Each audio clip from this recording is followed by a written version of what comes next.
Morning. Let's begin with the one statement of Bill Gates. Bill Gates says, today the rich are the haves and the poor are the haves not. Tomorrow the rich will be the have food, will have or will be the have food, and the poor will be the have not food. This kind of what the saying by Bill Gates is somehow related to Karl Marx, once who said, those who are rich are haves, and those who are not or don't have any foods to eat are haves not भनेको छ है त। Karl मार्क्सले कम्युनिजममा जुन कुरा भन्न खोजेको छ त्यो कुरालाई यहाँ बिल गेट्सले ल्याउन खोजेको छ। त्यो भनेको के भने जस्तै धनी मान्छेलाई बुर्जुवा भनिन्छ भने कार्ल मार्क्स अनुसार बुर्जुवा जुन धनी मान्छेलाई खास गरी धनी मान्छेहरू उच्च खानदानी मान्छेहरू एरिस्टोक्राट्स अथवा बुर्जुवालाई भनिन्छ भने जसलाई ह्याप्स हुनेहरू HAVE ह्याप्स भनेको हुनेहरू र ह्याप्स नट भनेको नहुनेहरू जसलाई अथवा गरिबहरू proletariats or the labours or working class पिपललाई के भनेको छ ह्याप्स नट भनेको छ कार्ल मार्क्सले भने अनुसार। त्यसै स्टेटमेन्टलाई त्यही कुरालाई बिल गेटले यहाँ अर्को वेमा के गरेको छ has the shared his idea that today यहाँ अलिकति कुरा नेपालीमै भनौँ आज आएर the rich are the haves धनीहरू भनेका हुने खाने and the poors are haves not गरिबहरू भनेका नभएका जुन छ तिनीहरू चाहिँ केही चिज पनि नभएका खानेकुरा नभएका भन्ने अर्थमा धन सम्पत्ति नभएका। अहिलेको अवस्थामा त्यस्तो छ अरे रिच भनेका धनीहरू ह्याप्स भएकाहरू र पुअर भनेका ह्याप्स नट जो गरिबहरू खानेकुरा नभएका नपुग्ने अवस्था। अहिलेको कन्डिसन त्यो भने टुमरो भोलि गएर the rich will be the have food धनीसँग खानेकुरा हुनेछ अरे। अहिले माथि चाहिँ रिच आर ह्याप्स धनीहरू हुने खाने अनि गरिबहरूसँग पनि ह्याप्स नट भने पनि अलिअलि खानेकुरा छ भने पछि गएर the rich will have the food धनीहरूसँग खानेकुरा हुनेछ अरे and the poor will be the have not food अनि गरिबसँग चाहिँ खानेकुरा नहुनेछ अरे। अहिले धनी र गरिबको मात्रै कुरा छ। रिच भनेको अहिले धनी हुन् ह्याप्स हुनेवाला हुन् भने पुअर चाहिँ हुँदा खाने जुन भनेको छ कहिले खाना हुँदा जो जहिले हुन्छ एटलिस्ट तिनीहरूसँग अहिले खाना पाउँछन्। तर पछि गएर त्यस्तो आउला कि धनीहरूसँग खानेकुरा हुनेछ गरिबसँग खानेकुरा हुने छैन त्यसरी चेन्ज आउला है भनेर बिल गेट्सले जुन भनेको छ। यो किन मैले यो जोडेको भने why I have just used or just connected this statement in today's class is that we are going to talk about market globalization. हामीले ग्लोबलाइजेसनको पहिला कुरा गरिसकेका छौँ भने मार्केट ग्लोबलाइजेसन भनेको के त त्यसो भए somehow there is connection between globalization and market globalization. When globalization began, then later on the financial and economic and the what to link the what trade. अब यसलाई चाहिँ लिङ्क गर्नको लागि के भयो जसलाई marketing globalization or market globalization भन्ने concept त्यसपछि आउँछ भनेको छैन यहाँनिर। अब मार्केटिङ ग्लोबलाइजेसनमा के रहेछ अरे भने marketing globalisation is a synergistic term combining the promotion and selling of goods and services in an increasingly interdependent and integrated global economy. अब अहिले ग्लोबलाइजेसनमा दुईटा कुरा के हुन्छ भनेका थियौँ भने एउटा इन्टरडिपेन्डेन्स बन्छ पर जुन छ अन्तर्निर्भरता आत्मनिर्भरता होइन इन्डिपेन्डेन्सी होइन जसलाई इन्टरडिपेन्डेन्स अन्तर्निर्भरता एक अर्कामा भर पर्ने चलन चल्छ भने अर्को एन्ड इन्टेग्रेटेड जसलाई कनेक्टेड भन्छ हामीले एक अर्कासँग जोडिएको जुन छ ग्लोबल इकोनोमी भन्छ है त। विश्वव्यापी अर्थतन्त्रमा एक देश र अर्को देश जोडिएको हुन्छ। जस्तै अहिले हामीले एक प्रकारको कुरा जस्तै गोल्डमा हेरौँ सुनको कुरा हेरौँ अमेरिकामा सुन सस्तियो आज नेपालमा पनि सुन सस्तिन्छ। अमेरिकामा आज सस्तियो भने यहाँ आजै सस्तिन्छ। त्यो सुन आएपछि सस्तो सुन ल्याएपछि अनि यहाँ घट्ने भन्ने होइन उता घट्यो भने यहाँ पनि घट्यो उता बढेको दिन यहाँ पनि सुन के हुन्छ हिजो सस्तोमा ल्याएको सुन हो त्यही भएर बेच्छु भन्दैन आजै बढाउँछ। पेट्रोलको कुरा हामीले धेरै कुराहरू यसरी हेऱ्यौँ भने के छ भने ग्लोबल मार्केटमा चाहिँ जस्तो खालको आउँछ र प्रत्येक देशले अथवा the countries who have taken part into the WTO, who have signed in the agreement of what the WTO, World Trade, or the GATT, जुन चाहिँ general agreement of tariffs and trade भन्छ, त्यसमा जसले सिग्नेचर गरेको छ, agree जनाएको, तिनीहरूको देशमा चाहिँ के हुन्छ भने इन्टरडिपेन्डेन्सी एन्ड इन्टग्रेटेड ग्लोबल इकोनोमी। ती देशहरूले एकले अर्काको, जस्तै हामीले अहिले हेर्ने हो भने कुनै पनि प्रोडक्सनको लागि, प्रोडक्सन अथवा प्रमोसन अफ गुड्स अथवा selling of goods and services, जस्तै हामीले चाइनामा उत्पादन हुने एप्पल फोन जुन छ अमेरिकामा उत्पादन हुनु पर्यो भने के छ भने the labour charge, the charge of what the export is, ती अरू कुराहरू के छ भन्दा बढी महँगो पर्न हुन्छ। त्यस कारणले अब त्यो चाइनामा उत्पादन गर्दा अहिले हामीले 1 लाख 1.5 लाखसम्ममा हामीले आइफोन किन्न सक्छौँ भने अब अमेरिकामै टोटल उत्पादन हुने भने perhaps the cost of that very iPhone rises to 5-7 lakh, किनभने अमेरिकाको जुन चाहिँ स्यालेरी पे गर्नु पर्यो भने त्यहाँको जुन चाहिँ लेबर चार्ज अथवा इम्प्लोइ जुन चाहिँ वेजेसहरू बढी महँगो छ। त्यस कारणले अब यसलाई के गर्न, बिजनेस प्रमोसनको कुरा र production and selling of goods.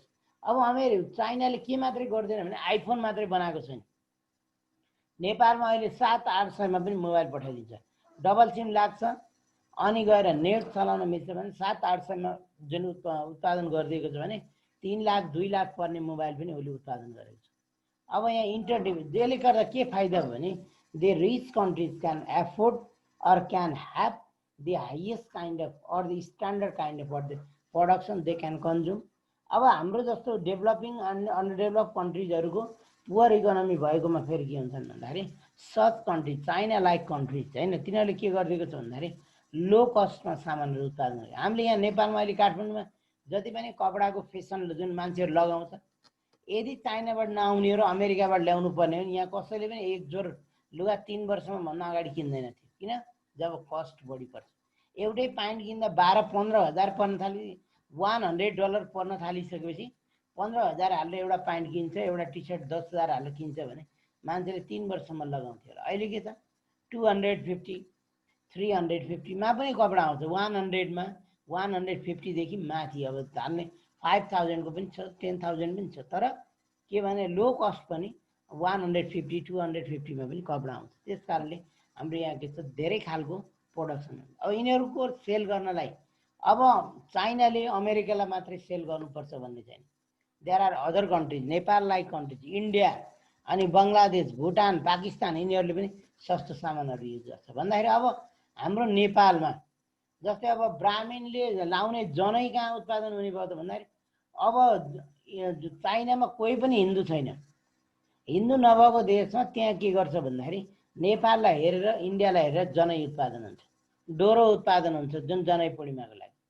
भन्दा उनीहरूले के गर्छ भने religious and ethnicity of what the different countries ग्लोबलाइजेसनमा जाने हो भने ग्लोबल कुन देशमा कुन रिलिजन चल्छ, कुन खालको एथनिसिटी मान्छेहरू बस्छन्, कस्तो खालको त्यहाँ चाहिँ कन्जम्सन हुन्छ, कस्तो गुड्सहरू, त्योलाई ध्यान दिएका हुन्छन्। आफ्नो प्रकारले उत्पादन गर्ने आफ्नै मात्रै। जस्तै काठमाडौँमा पहिला पहिला मान्छेहरू नेवारी मात्रै बढी बोल्न, नेवारी बोल्न बढी प्रयोग गर्थे भने अहिले त्यसो गर्दैनन्। They have learn to speak Nepali, किनभने the customers are not only from what Kathmandu or the Newar community, they are from different what the ethnicity, different what the backgrounds। त्यो कारणले गर्दाखेरि अहिले के देखिन्छ भन्दाखेरि उनीहरूले सबैले बुझ्ने गरी सबैलाई हुने गरी बोल्नतिर गए। तर नेवारी बरु सकेसम्म नबोल्ने, यो फलाना एथनिसिटीको भनेर आइडेन्टिटी लुकाउने जस्तो आइछ। पहिला त्यसलाई सो गरिन्थ्यो भने अहिले त्यो बरु लुकाउने चलन आइसक्यो। अनि अर्को गरेको छ इट मेक्स कम्पनीज स्टेटलेस। अब मार्केट ग्लोबलाइजेसन भनेको विश्वव्यापी, जब बजारको विश्वव्यापीकरण हुन्छ इट मेक्स कम्पनीज स्टेटलेस भनेको छ। अब गएर जुन छ कम्पनीलाई राज्य कुनै राज्यले रोक्दैन। जस्तै अमेरिकामा कम्पनी छ भने नेपालमा उसको ब्रान्च हुन सक्छ, अब गएर अफ्रिकामा ब्रान्च हुन सक्छ विदाउट वाल्स भनेको छ। कहीँ रोकटोक हुँदैन। There are certain procedures that should be followed and they can establish any what the companies in any countries. त्यहाँ चाहिँ जब WTO र ग्याट एग्रिमेन्टमा जुन साइन गरेको छ उनीहरूले सर्टेन प्रोसिड्युर गर्छ, पुरा गर्छ भने जुनसुकै देशमा गएर कम्पनी खोल्दा पनि हुन्छ। जहाँको नेपाली हाम्रो विनोद चौधरीको हेर्ने भने थुप्रै देशमा गएर अहिले उसले कम्पनी खोलेर लगानी गरेको छ। विभिन्न देशका मान्छेहरूले यहाँ जस्तै एनसेलको हेऱ्यो भने अर्कै देशको मान्छेहरूले जुन एक्जियाटा भन्ने कम्पनीले लगानी गरेको थियो।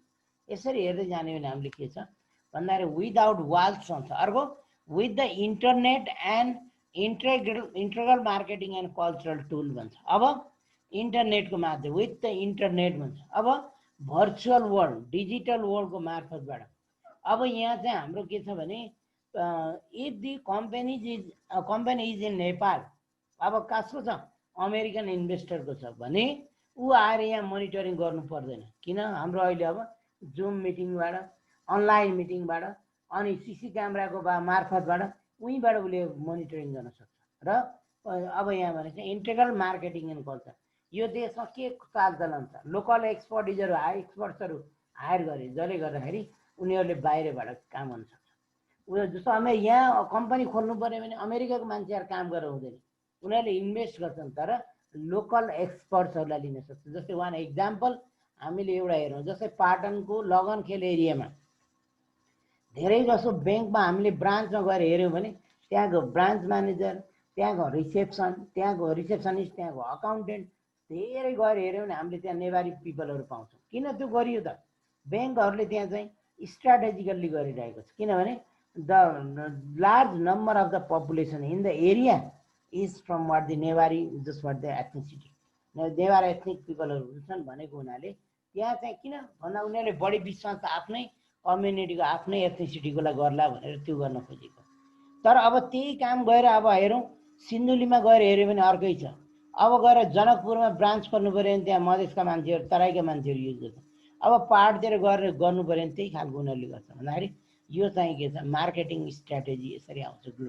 चाइनामा गएर खोल्नु छ भने चाइनिज पिपल हायर गर्नु पऱ्यो, किनभने द लोकल ल्याङ्ग्वेज म्याटर्स। अब अर्को देशको मान्छेले when one learns the language and uses the language as native but it cannot be native, ल्याङ्ग्वेजले फेल खाइदिन्छ। त्यो अहिले हामी पछि कुरा गर्छौँ। अब यहाँ चाहिँ मार्केट ग्लोबलाइजेसन यसरी एउटा हुन्छ। अर्को अन्डरस्ट्यान्डिङ कन्ज्युमर निड्स यहाँ भनेको छ। Within target countries help formerly ethnocentric companies build a global marketing mix in which product, price, place and promotion are geared toward a specific country's needs भन्छ। यो भनेको के भन्दाखेरि अब नेपालका मान्छेले जनै लाउँछन्, इन्डियामा जनै यहाँ ब्राह्मणहरू बढी छन्, के अरे यो हिन्दूहरू बढी छन्, अथवा अर्को नेवार पिपलहरू छन् जसले जनै लगाउँछन् भनेपछि चाइनाले के गर्यो जनै उत्पादन गरेर नेपालतिर पठाइदिन्छ। अब जनै उत्पादन गरेर उसले अमेरिका खासै पठाउँदैन, किनभने अमेरिकामा जनै लाउने मान्छेहरू कम छन्, डोरो बान्ने मान्छेहरू कम छन् भने अब नेपाललाई टार्गेट गर्छ। अब पाकिस्तानको लागि हो भने उसले के गर्छ वाट मुस्लिम पिपल युज त्यस्तो खालको चिजहरू उसले प्रोड्युस गर्छ र अनि गएर जुन चाहिँ बङ्गलादेशतिर गएर उता पाकिस्तानतिर जहाँ मुस्लिमहरू जहाँ जान्छन्, अब कतारतिर साउदी अरबतिर उसले सामानहरू त्यहाँ चाहिँ एक्सपोर्ट गरिरहेको हुन्छ। यसले गर्दाखेरि प्रमोसन अब हेर्दाखेरि प्राइसको कुरा छ।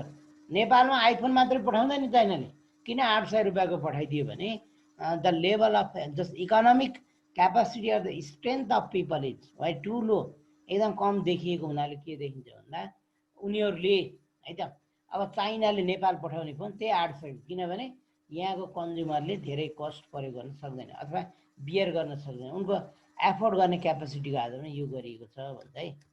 अब त्यसो भए अर्को कुरा यहाँ अब के आउँछ भने हामीलाई ड्राइभर्स अफ मार्केट ग्लोबलाइजेसन, यो बुक अनुसार सिलेबस अनुसार है त यो अर्को फेरि जहाँ जहाँ सिलेबसले भनेको छ हामीले त्यसलाई टच गरेका छौँ। जस्तै ड्राइभर्स अफ मार्केट ग्लोबलाइजेसन।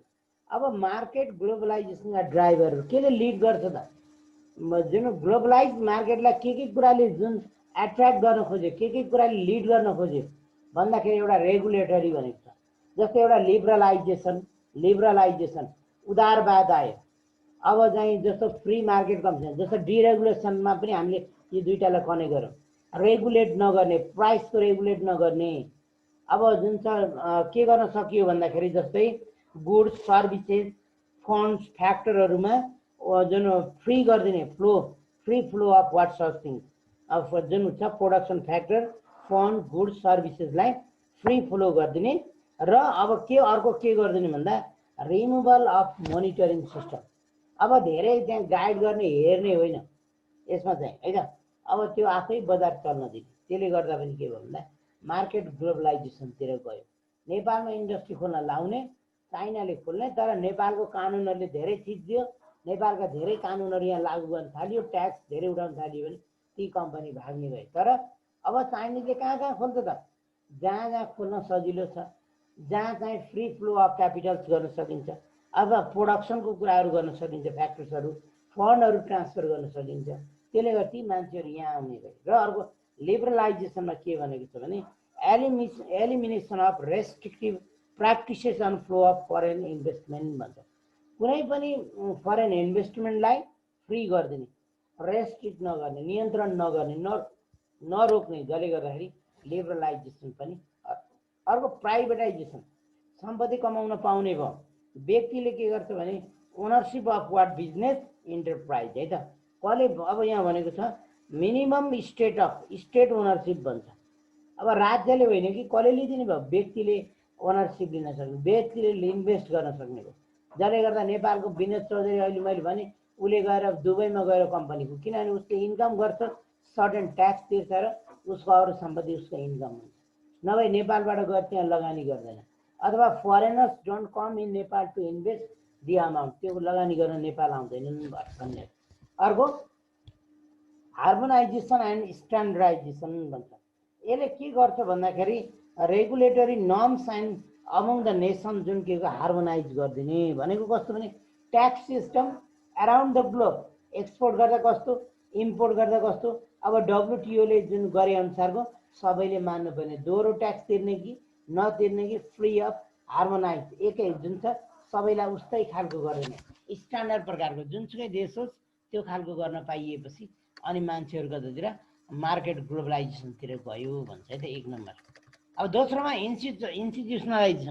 इन्स्टिट्युसनलाइजेसन जुन संस्थागत रूपमा चाहिँ अब के गरियो भन्दाखेरि योमा हामीले हेर्ने भने specially concern with the creation of regional and supra regional bodies like multilateral, regional and bilateral institutions. जस्तो हामीले अहिले हामी हेर्न सक्छौँ जुन छ साप्टा अनि बिमस्टेक, अनि गएर अर्को हेऱ्यौँ भने हामीले जस्तै अब इस्टाब्लिसमेन्ट अफ आइएमएफ, यिनीहरू एडिबी, वर्ल्ड ब्याङ्क, यिनीहरू खुल्न सुरु गर्यो, जसले एउटा रिजनमा काम गर्न अथवा ग्लोबल्ली काम गर्न सकेको देखिन्छ। यिनीहरूको बिचमा के हुन्छ त भन्दाखेरि मल्टिल्याटरल, रिजनल र बायोल्याटरल इन्स्टिट्युसन हुने हुनाले, त्यो इकोनोमिक र सोसियल कोअपरेसनको लागि हुने हुनाले यिनीहरूमा के हुन्छ भन्दाखेरि ट्रेड एग्रिमेन्ट हुन्छ, युनिफिकेसन हुन्छ, इन्टेग्रेसन हुन्छ एन्ड डेभलपमेन्ट अफ एसिस्टेन्स। एकले अर्को देशलाई सङ्कट पर्दा जुन चाहिँ इकोनोमिक हेल्प सहयोग गर्न सक्छन्, यसलाई हामीले भन्न सक्छौँ। यो नेक्स्ट पोइन्ट इन्स्टिट्युसनहरू बिजनेसमा पनि अब रिजनल अनि इन्टरनेसनल रूपमा चाहिँ आउन सक्ने भए, जसले गर्दा हामी भन्न सक्छौँ मार्केट ग्लोबलाइजेसनका ड्राइभरहरूमा अर्को पोइन्ट छ इन्स्टिट्युसनलाइजेसन। अब थर्डमा गएर टेक्नोलोजिकल्ली हेऱ्यो भने अहिले आएर अब लेटेस्ट रूपमा हामीले हेर्ने हो भने अब के कुराले चाहिँ यो ड्राइभर्स अफ मार्केट ग्लोबलाइजेसन। अब यो बजार चाहिँ विश्वव्यापीकरण हुनु परेको चाहिँ किन हो त भन्दाखेरि अर्को कारण छ टेक्नोलोजीले गर्दा। चाइनामा सामान उत्पादन गर्न लाएर नेपाल, अमेरिका, संसारभर पुर्याउन सकियो। यो भनेको हाम्रो ट्रान्सपोर्टेसन सिस्टम।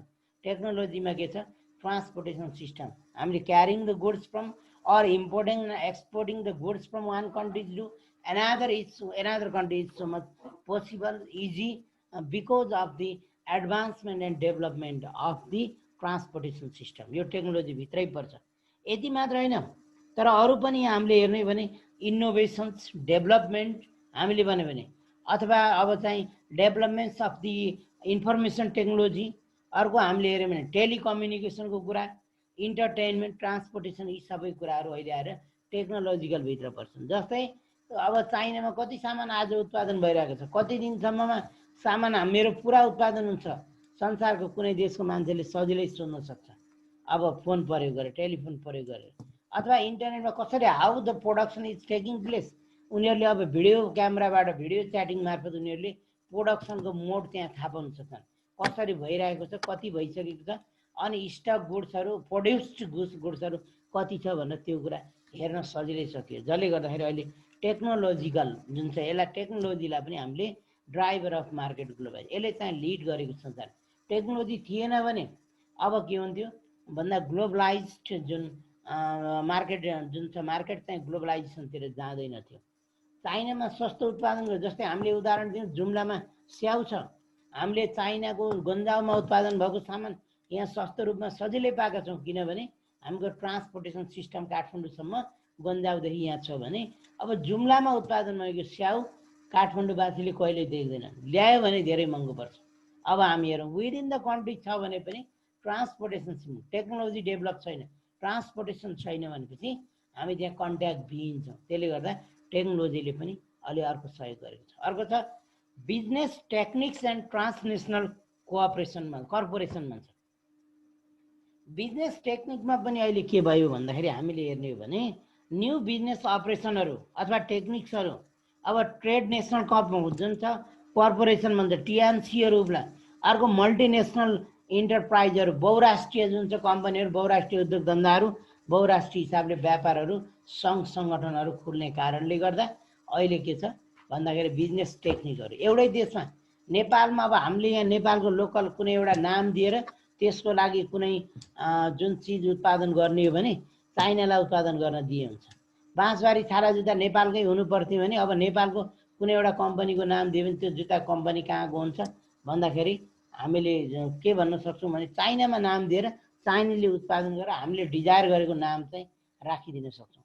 त्यसले गर्दा हामीले लोकल आफ्नै उत्पादन जसरी पनि बेच्न सक्यौँ। र अर्को हामीले अब नेक्स्टमा गऱ्यौँ यो चाहिँ ड्राइभर्स अफ जुन के भनेको छ भने मार्केट ग्लोबलाइजेसन है त, बजार विश्वव्यापीकरण। तर यहाँ अर्को पोइन्ट आउँछ कि ड्राइभर्स अफ ग्लोबलाइजेसन, ग्लोबलाइजेसनलाई मात्रै जुन लिड गर्ने ड्राइभ गर्ने चिजहरू के हुँदाखेरि मार्केटलाई गर्ने त्यो रहेछ। हामीले जस्तो मार्केट ग्लोबलाइजेसनको लागि बजारलाई गरिदिने कारण चाहिँ हामीले हेऱ्यो यहाँ चाहिँ रेगुलेटरी उदारवाद, लिबरलाइजेसन, डिरेगुलेसन, रेगुलेट नगर्नु, प्राइभेटाइजेसन, निजीकरणलाई जोड दिनु र हार्मोनाइजेसन थियो भने अर्कोतिर इन्स्टिट्युसनलाइजेसन, टेक्नोलोजिकल बिजनेस टेक्निक्सको कारणले पनि अब के छ मार्केट ग्लोबलाइजेसन भएको थियो। तर यहाँ हामीले हेर्ने भने ड्राइभर्स अफ ग्लोबलाइजेसन अब विश्वव्यापीकरणका चाहिँ जुन छ ड्राइभर्सहरू के हुन् त मार्केटभन्दा फरक भयो। ग्लोबलाइजेसन के कारणले इन्टरकनेक्टेडनेस, इन्टरडिपेन्डेन्सको कारणले ग्लोबलाइजेसन सुरु भयो। जब मान्छेहरू के भयो फ्री जुन movement from one country to another easily भयो भने त्यहाँ ग्लोबलाइजेसन सुरु भयो। इन्ड अफ अटार्की भने चाहिँ सेल्फ सफिसियन्ट आत्मनिर्भरताको अन्त्य भएपछि जुन ग्लोबलाइजेसनको रिजल्ट भयो भने अब यसका ड्राइभरहरू हामीले के भन्न सक्छौँ यहाँ भनेको छ the media and almost every book on globalization and international business speak about different drivers of globalization and they can basically be separated into 5 different groups and 5वटा ग्रुपमा चाहिँ ग्लोबलाइजेसनका ड्राइभरहरू। नम्बर 1 टेक्नोलोजिकल, अघि मार्केटमा पनि टेक्नोलोजी थियो भने टोटल ग्लोबलाइजेसनको पनि technology नै आउँछ, किनभने आखिर ग्लोबलाइजेसनको लागि नम्बर 1 टेक्नोलोजी किन हो भन्दाखेरि technology shaped and set the foundation for modern globalization. अब अहिले आएर हामीले हेर्ने भने प्रविधिले खास चाहिँ अहिलेको आधुनिक विश्वव्यापीकरणलाई सेभ गरेको यो अगाडि नै आयो। 1870 मा चाहिँ जब ग्लोबलाइजेसन कन्सेप्ट आयो त्यो बेला पनि फोन अथवा यो के डेभलप गरियो जसले गर्दा अब ट्रान्सपोर्टेसन सिस्टम डेभलप गरिएको थियो जसले गर्दा अब ग्लोबलाइजेसन कन्सेप्ट सुरुवात भयो। त्यस कारणले अहिले आधुनिक विश्वव्यापीकरणको जग भनेको केमा भर पर्छ भन्दाखेरि टेक्नोलोजीले गर्दा जुन सेभ गरेको छ, प्रविधिको कारणले गर्दा अहिले जुन सम्भव भएको छ। Innovations in the transportation technology revolutionize the industry. अब जुन छ ट्रान्सपोर्टेसन टेक्नोलोजी खालि मान्छेले बोक्ने ठाउँमा अब गाडीले बोक्ने भयो, ट्र्याक्टरले बोक्ने ठाउँमा अहिले जुन छ रेलहरू आयो, अब त्यसमा नि कार्गो रेल आयो। कार्गो रेल ढिलो हुन्छ भने अब प्लेनबाट कार्गो प्लेनहरू चाहिँ हुन थाले, जसले गर्दाखेरि संसारमा के भयो गुड्सहरू जुन एक्सपोर्ट इम्पोर्ट गर्न सकियो।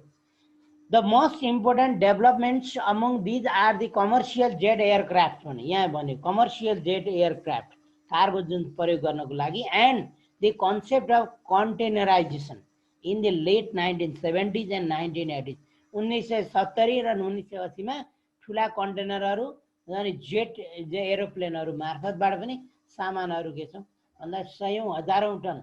अब हाम्रो पेट्रोल ल्याउनु पर्यो पानी जहाजबाट लाखौं टन एउटै पानी जहाजले बोकेको हुन्छ। यसले गर्दा मात्र के हो भन्दाखेरि अब यो innovation in the transportation technology भन्छ। यसले गर्दा केला भन्दा इन्डस्ट्रीलाई जुन छ रिभोल्युसनाइज गरिदियो। र यो कहिले सुरु भयो? 1970s 80s पछाडितिर ढिलो आएर बल्ल यो अलि बढी सुरुवाती त ग्लोबलाइजेसनको अगाडि थियो, तर पछि चाहिँ टेक्नोलोजीकै कारणले ट्रान्सपोर्टेसनले गर्दा यहाँ पुग्यो भन्छ है त हामीले।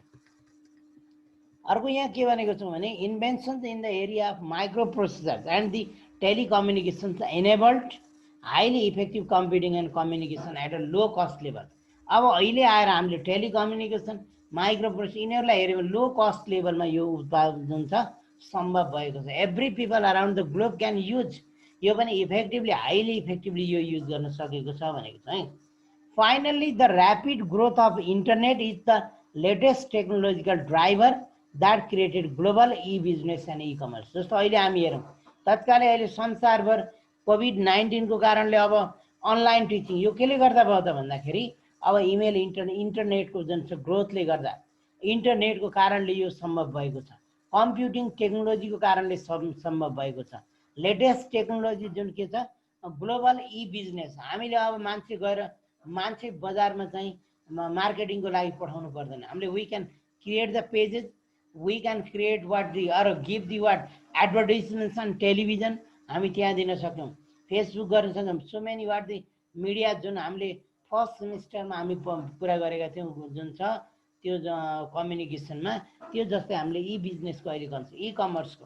अब पैसा डिपोजिट गर्न ब्याङ्क जानु पर्ने, पैसा पठाउनलाई हामी त्यही ठाउँमा जानु परेन। हरेक काम के छ भन्दा ई कमर्स ई बिजनेसको कन्सेप्टहरू जो 1970s 80s पछाडि गएर अहिले आउँदाखेरि हाइली एडभान्स हाइली डेभलप भयो। अर्को चाहिँ केले गर्दाखेरि भन्दा सेकेन्डमा पोलिटिकल ड्राइभर्स, राजनीति पनि अर्को कुरा हो जसले गर्दा ग्लोबलाइजेसनमा यसले गर्न सकेको छ। जस्तो liberalized trading rules and deregulated markets lead to lower tariffs and allowed foreign direct investment in almost all over the country। अहिले आएर उदारवाद व्यापारमा जुन छ उदारवाद जब आयो, डिरेगुलेटेड भनेको प्राइस प्रोडक्सन इन्भेस्टमेन्ट कुनै पनि देशले धेरै कन्ट्रोलमा गर्दैन, जसले गर्दा अहिले के छ इन्भेस्टमेन्ट जुन इन्भेस्टर्सहरू के छन् are attracted from one country to the what other many countries are many countries to one. अब विभिन्न देशका मान्छेहरू नेपालमा लगानी गर्न आउन खोज्छन्।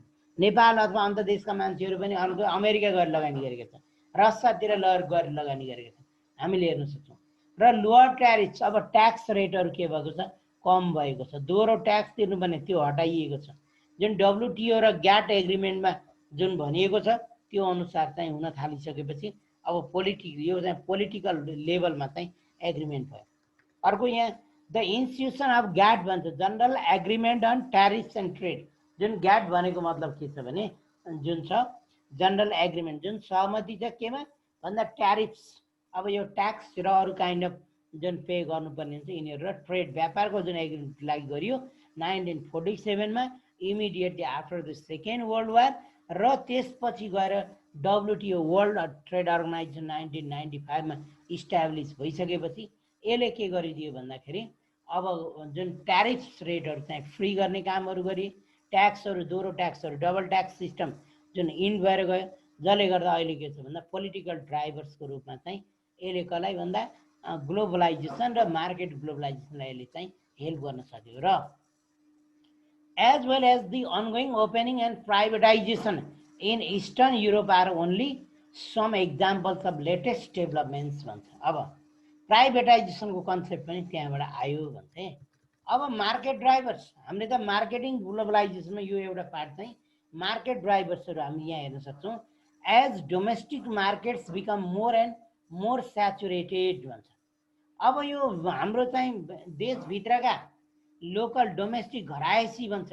अब झन् घरायसी मार्केटहरू जब घरभित्रका मार्केटहरू के हुन्छन् स्याचुरेटेड अवस्थामा पुग्छन्, तिनीहरूको एउटा पर्चेजिङ क्यापेसिटी र प्रोडक्सन क्यापेसिटी कम्पनीको चाहिँ भइसकेपछि अब मान्छेलाई अपर्च्युनिटी चाहिन्छ। The opportunities for growth are limited and global expanding is a way must organization choose to overcome this situation. अब जस्तै हामीले हेर्न सक्यौँ अमेरिकामा आइफोन मात्रै बेचिरह्यो भने र आइफोन अमेरिकाको लागि मात्रै प्रोडक्सन गर्यो भने त्यो चाहिँ अब के छ त्यसले त्यो कम्पनीले राम्रोसँग त्यो इन्डस्ट्रीले राम्रोसँग ग्रोथ गर्न सक्दैन। अब त्यो मोबाइल फोनहरू अनि टेलिकम सिस्टमहरू संसारभर डेभलप गर्नु पर्यो, जसले गर्दा अब न्यू मार्केटहरू खुल्ने।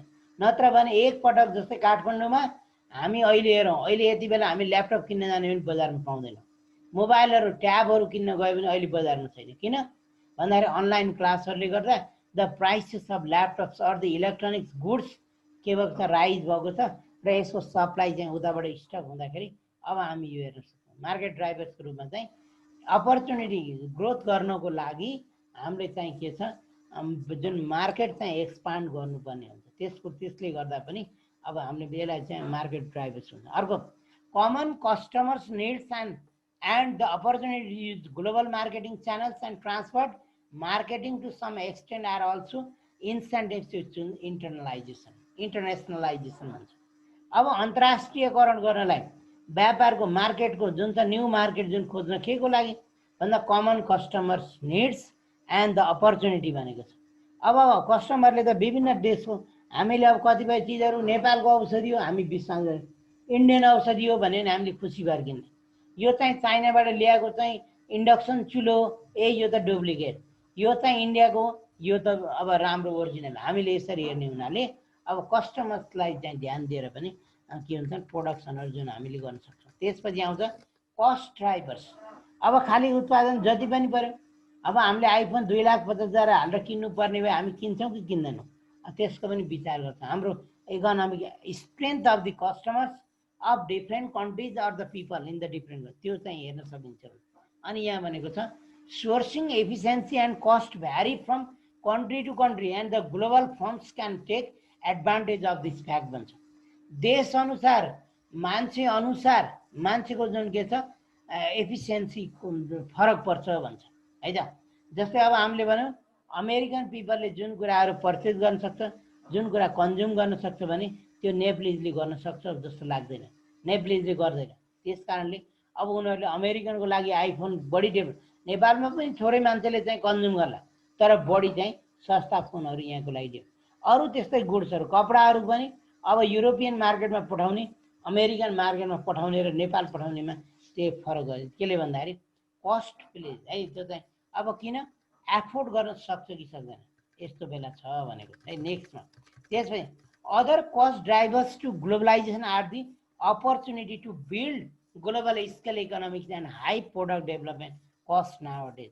अब अर्को चाहिँ यहाँ भनेको छ कस्ट ड्राइभर्समा कुनै पनि इन्डस्ट्रिजहरूले ग्लोबलाइज जुन डेभलपमेन्ट प्रमोसन प्राप्त गर्ने हो भने, इकोनोमीको जुन स्केल बढाउनु पर्ने हो भने र हाई बोर्ड जुन छ प्रोडक्ट डेभलपमेन्ट यसको लागि गर्नुपर्ने हो भने पनि अब के हुन्छ जुन चाहिँ मार्केट ग्लोबलाइजेसनमा जानुपर्ने हुन्छ। अब कस्टमरहरू कहाँबाट ल्याउनु पर्यो, ग्लोबल मार्केटबाट ल्याउनु पर्यो। नेपाली हो, काठमाडौँको हो अथवा यति भनेर भएन, लोकल मार्केटले मात्रै भ्याउँदैन।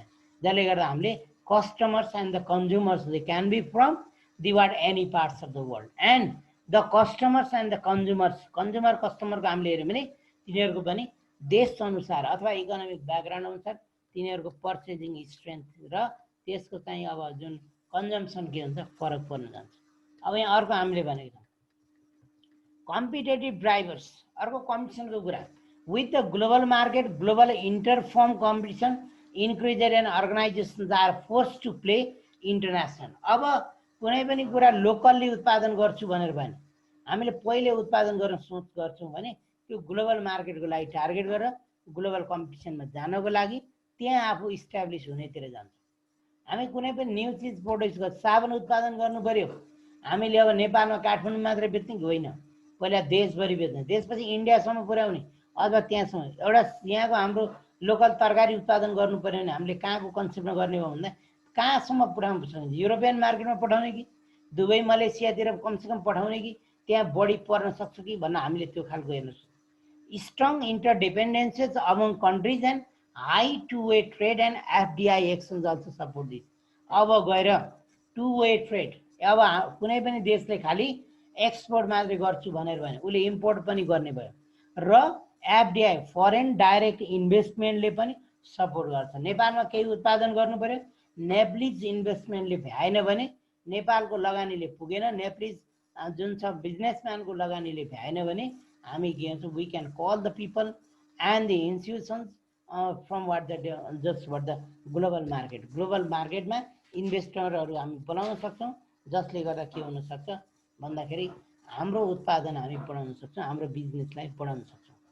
अर्को छ अब यहाँ अब थोरै गरौँ र सकाइदिउँ है त आजलाई। यहाँमा अलिकति नेक्स्टमा के गरेको छ भने फ्याक्टर्स अफेक्टिङ ग्लोबलाइजेसन। ग्लोबलाइजेसनलाई केले प्रभाव पार्छ त? Number 1 technology changes. टेक्नोलोजी चेन्जमा जब टेक्नोलोजी चेन्ज हुन्छ ग्लोबलाइजेसनमा प्रभाव पार्छ। जस्तै हामीले भन्यौँ अब जस्तो अहिले आएर ट्रान्सपोर्टेसन सिस्टम अनि जहाँ तल आउँछ टेक्नोलोजी। यहाँ के भन्यो भने globalisation is in part where it is today due to the advancement that the world has made in technology in general. Technology is one of the leading factors in the evolution of globalization. Technology ले गर्दा पनि ग्लोबलाइजेसनलाई प्रभाव पार्छ। टेक्नोलोजीको भित्रै फेरि हाम्रो transportation पनि पर्ने हो।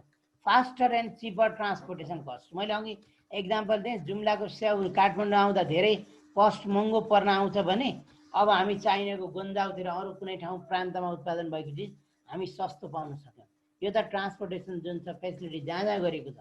अनि गएर भनेको छ faster and cheaper transportation cost helps multinational companies to build manufacturing facilities around the globe while maintaining scheduled frequent delivers of parts and finished product भन्छ।